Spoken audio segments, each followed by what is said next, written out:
Hey everybody, welcome to our meta analysis series where we're going to take a look at decks as they evolve in the meta. I'm Celebrity Circus, that's Herf over there. Tonight we got a special guest. He's a former TPC member, 8-time top 100 global KC Cup finisher, 3-time top 10 global finisher, and a battle phase champ because that's what matters the most.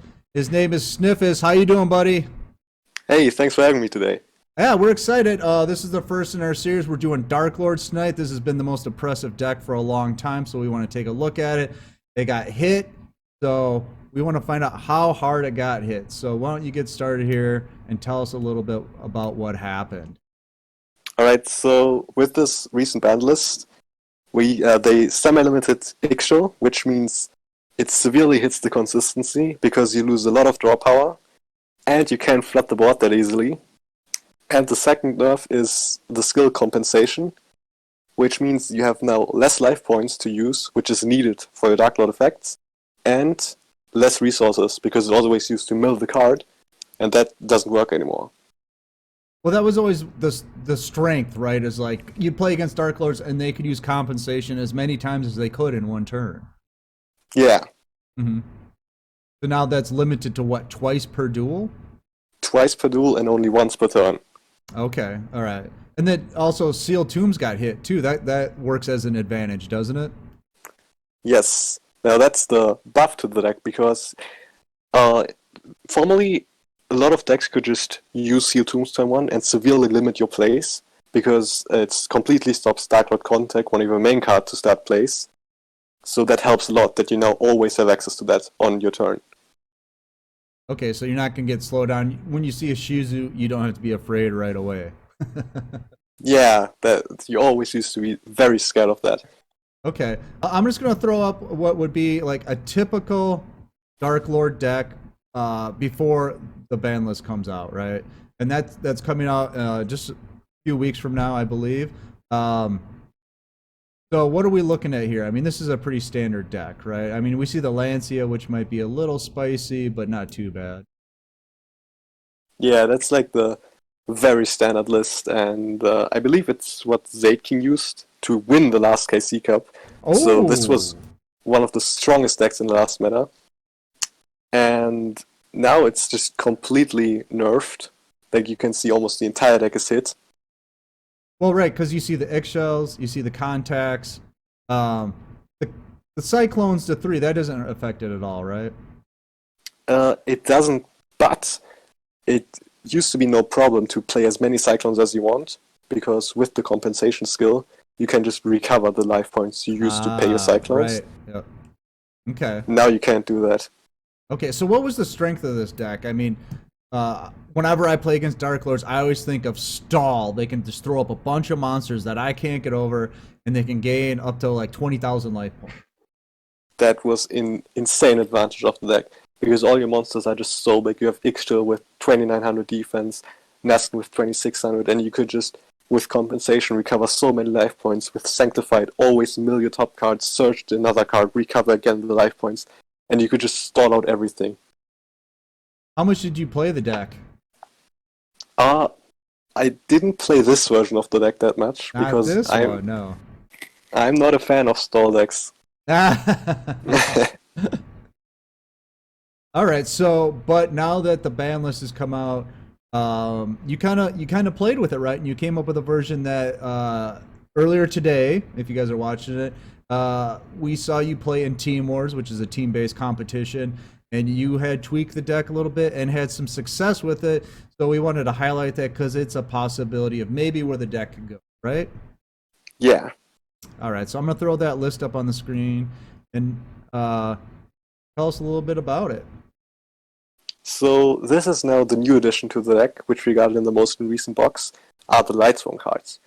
So 3 Charge of the Light Brigade, and 1 Lila and 1 Raiden. Basically, Charge just says, send the top 3 cards of your deck to the graveyard, and then add a Lightsworn monster to your hand. So you have either the option to go Lila, which is just pop a back row, pretty nice, and Raiden, which sends the top 2 cards of your deck to the graveyard, and additionally, it's a tuner, so you can go into a variety of synchro plays. Oh, so now we're synchroing. What are we going into it when we synchro?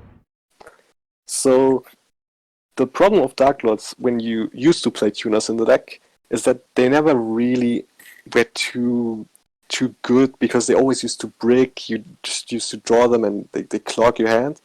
But with Raiden, it's actually like a combo piece. Okay. And the synchros we can go into are rather limited because all your Dark Lord monsters level are so high. But we're using one Star Eater, so for I was going to say Star Eater, right? It's got to be Star Eater. Yeah. Star Eater for Raiden and Naston.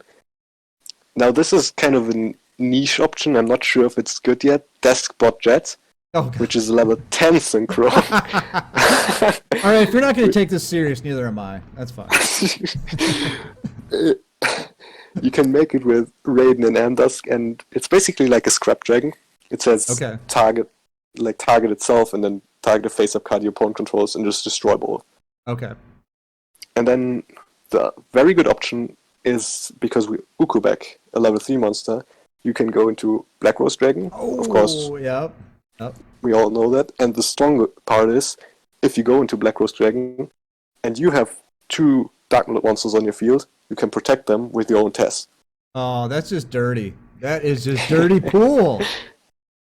So, I mean, you've explained a little bit, but what do you think is the real strength of this new version? I mean, you got to play it. You guys don't know what Team Wars is. Like I said, it's a team-based competition. So there's a lot of clappers in there, guys that are really good. They take it very serious. So these are highly tuned decks that are playing against each other. And you found some success with this one. What'd you find was like the strength of the deck during the war? Yeah, so I went up against a lot of strong players today. MA, who is an MCS champion, and Jason, who is a 2-time MCS champion, and he's been to Worlds twice. Mm-hmm. So really needed a strong deck. And I think Dark Lords, they didn't really lose much power. They lost 2 things. They lost their ability to just stall because of compensation, and their draw power, their consistency. But we can add the consistency back with this Lightsworn engine, because you send your cards from deck to the graveyard, and here's where Amdusk is good now. We play 3 of him, because he says, just add a Dark Lord card from your graveyard to your hand again. So let's say you charge off the Light Brigade, mill Banishment, then you Amdusk, and just add it back, and then you immediately have your combo there. Okay, so comparing the pre-banless Dark Lords, post-banless Dark Lords, which one is stronger? Honestly, I think this post-ban list is much more aggressive because of the Lightsworn engine. You can go through a deck much quicker. But if Sealed Tombs still existed the way it did before, I think this deck would be really bad because it heavily relies on contact to flood the board, because you always mill your cards, so all your Dark Lord monsters are in the graveyard, so you always need to bring them back. Well, that's why Konami, nerfed Steel Tombs, right? Because it was just too oppressive for too many decks. I mean, you can just completely shut down a deck for a turn. We're playing speed duels. You shut down a deck for a turn, you can win, obviously. So they just made it a little bit harder to do that, to give other decks a chance. And final point, what do you think the deck's post-ban list strongest and weakest matchups are? So I think this deck is extremely well-rounded because it's so versatile with, like, if you face a back row deck, you have Lyra to pop the back row. If you face a deck with strong monsters, you can basically overpower everything because all your monsters are so big. And if you face a graveyard reliant deck, that's where the skill comes into play. No mortal can resist, which is very easily triggerable with all the pay costs of Dark Lords. So like matchups like Crystron, Shiranui, Lightsworn, all those matchups rely on the graveyard, and if you just turn everything to Soul Servants, it's basically a free win. I'd love to check back in with you in like a week or two and see where you're at, because I think the meta is just going to be shifting constantly for the next 2 weeks. I'd like to see what your build looks like a couple weeks from now. Oh yeah, for sure. This is a very early build, and honestly, I think it might change, but who knows? Maybe it will stay the same. I'm pretty happy with it right now. Right, yeah. Well, thank you for coming on. I appreciate it. Like I said, we'll check back in with you in a couple weeks, see how Dark Lords are doing. Obviously, we can't get rid of this deck no matter how hard we try. There's people like Sniffus out there that won't let it die. So thank you, everybody, for showing up, watching the video. If you like what you see, make sure to follow us on Twitch, follow us on Twitter. Make sure to like, comment, subscribe, whatever you got to do on YouTube. All the links are down below in the description. Hit the notification bell so you know when we upload. There you go. How about that? All right, guys, take it easy. I'm Celebrity Circus. That's Herf, and our guest was Sniffus. See you later.